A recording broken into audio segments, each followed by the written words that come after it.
ఏపీలో కూటమి సర్కార్ అధికారంలోకి వచ్చిన తర్వాత కొత్త జిల్లాల ఏర్పాటుపై దృష్టి పెట్టింది.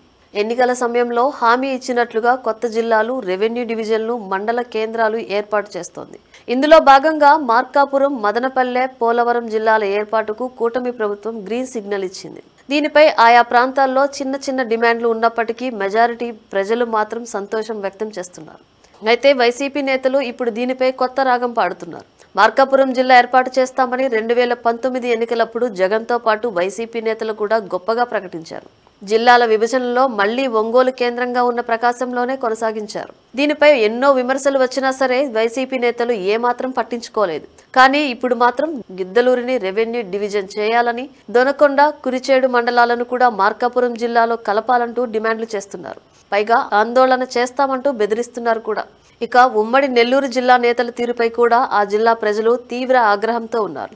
ఉమ్మడి నెల్లూరు జిల్లాలో భాగంగా ఉన్న గూడూరు డివిజన్ను వైసీపీ ప్రభుత్వంలో తిరుపతి జిల్లాలో కలిపేశారు. అప్పట్లో ఇదో చారిత్రాత్మక నిర్ణయమని, పరిపాలన ఇంకా సులభం అవుతుందంటూ పెద్ద పెద్ద మాటలు చెప్పారు. కానీ ఇప్పుడు మాత్రం గూడూరును తిరిగి నెల్లూరు జిల్లాలో చేర్చకపోతే ఆందోళన చేస్తామంటూ హెచ్చరిస్తున్నారు. ఇక వైసీపీ మాజీ ఎమ్మెల్యే నల్లపురెడ్డి ప్రసన్న కుమార్ రెడ్డి అయితే మరో అడుగు ముందుకు వేశారు.